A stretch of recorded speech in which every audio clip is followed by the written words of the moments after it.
Bene data bakundwa b'umwami Yesu Kristo, mwese abakurikira izi nyigisho tubahaye ikaze mu biganiro bya Saveur Divine.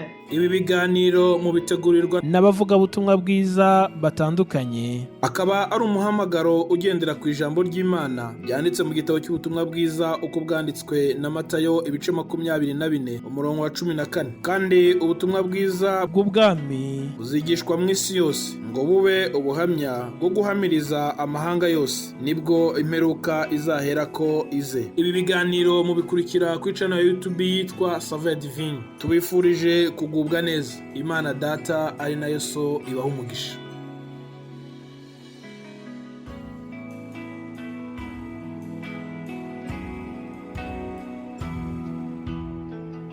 Ndabashuje mwese nshuti bene data bakundwa mukurikira iki kiganiro Saveur Divine. Amahoro ya Kristo nabane namwe aho muri hose. Nejejwe n'Imana mu mutima wanjye kuko yabarinze ndetse nanjye ikaba yandinze. Uyu munsi ni umunsi wo kuwa mbere, dutangiye icyumweru gishya, dutangiye ukwezi kwa gatanu. Iminsi irihuta ariko Imana ishimwe cyane yuko ikomeje kuturindira mu buntu bwayo. Wowe unyumva na njyewe ubaganiriza, twese hamwe dushimira Imana kubw'iyi minsi yose itambutse. Umwanditsi wa Zaburi yarebye iby'igihe cyahitaga, arareba agira isengesho ryiza nakunze, isengesho riri muri Zaburi ya 90 umurongo wa 12 riravuga ngo Mana utwigishe kubara iminsi yacu, uburyo butuma dutunga imitima y'ubwenge. Imana ishimwe. Icyampa nubwo iminsi igenda yihuta, iminsi igenda ishira vuba, icyampa tukamenya kubara neza iminsi yacu. Kuyibara neza ni ukuyikoresha neza. Mbese iyi minsi iri gutambuka yihuta, nshuti yanjye, uri kuyikoresha gute? Mbese uri gukorera Imana? Mbese uri kurushaho kugenda wiyeza? Mbese uri kugenda utunganira Imana kurushaho? Icyampa kugira ngo twese iyi minsi igenda ihita tuyikoreshe neza, tuyikoreshe mu guhimbaza Imana, tuyikoreshe mu kubana nayo, tuyikoreshe mu kwagura ubwami bw'ijuru. Imana ishimwe cyane. Ibyo nibyo mbifuriza kandi nanjye nibyo niyifuriza mu izina rya Yesu. Aleluya. Imana ishimwe cyane. Ndashima Imana kandi kubera yuko dukomeje kuba mu buntu bwayo. Ndashimira Imana ku bwanyu mwebwe mwese abashyigikira uyu muhamagaro w'iki gikorwa cya Saveur Divine. Muri benshi bajya bambwira yuko inyigisho dusangira zijya zibafasha kandi mukatwifuriza iterambere. Ibyo mukora byose mu gushyigikira uyu muhamagaro, Imana ibahembere, Imana ibaha umugisha muri byose. Ndashimira Imana kandi kubw'abavugabutumwa bitanga, bagatanga uyu mwanya wabo kugira ngo dushobore kubagezaho iki kiganiro. Ni ukuri inshuti z'umusaraba, ndagira ngo mbabwire ngo nubwo mubona ari ikiganiro kigufiya cyane, ariko kugitegura bitwara umwanya. Rero buri wese ufata umwanya we kugira ngo ategure ijambo ryo kubasangiza, ndamusabira umugisha mwinshi uturuka kuri Nyagasani. Ndasabye kugira ngo Uwiteka ajye areba umuhate wa buri wese, kandi ingororano ziva ku Uwiteka zizabageraho, haba tukiri muri ubu buzima ndetse no mu ijuru. Nitutagwisari bene data tuzagororerwa. Imana ishimwe cyane.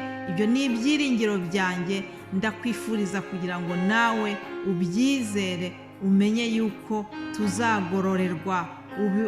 Uyu murimo ukore ufite umunezero, ukorane umunezero, uzi neza yuko hari ingororano zidutegereje.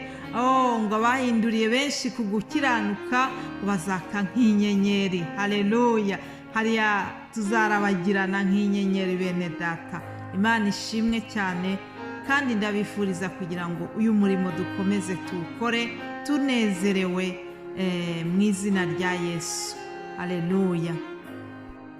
Nshuti mukurikiye iki kiganiro, mumenyereye rero yuko kuwa mbere mbagezaho umutwe w'ijambo tuzasangira muri iki cyumweru. Ndagira ngo mbabwire yuko mu cyumweru kije tuzavuga ku mbaraga z'Imana, tuzavuga ku buryo Imana yacu ikomeye ndetse ikaba inesha n'urupfu. Ni imbaraga ikomeye, ni imbaraga inesha n'urupfu, iri hejuru y'urupfu, ntabwo urupfu ruyikanga. N'ayo magambo tuzaganiraho. Birashoboka yuko waba wumva iki kiganiro ukaba uri mu gihe cy'umubabaro biturutse no kuba warabuze uwawe, warapfushije uwo wakundaga.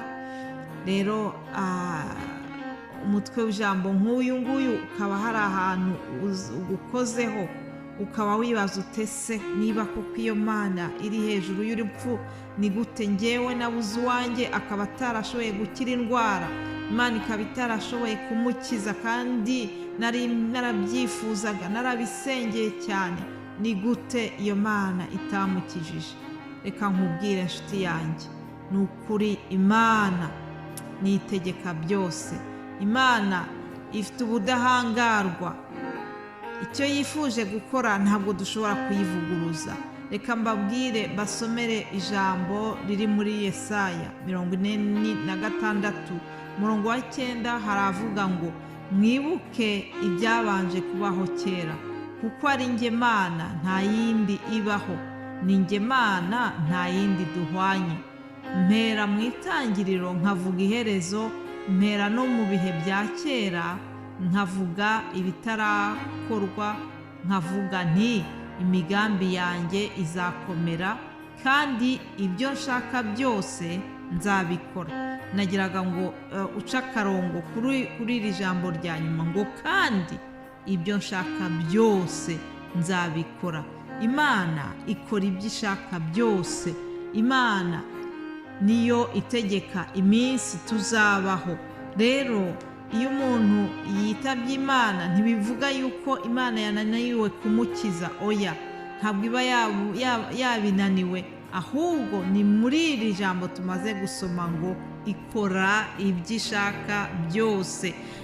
Yobu nawe yaravuze ngo nzi yuko ushobora byose kandi nta kibasha kurogoya imigambi yawe yose.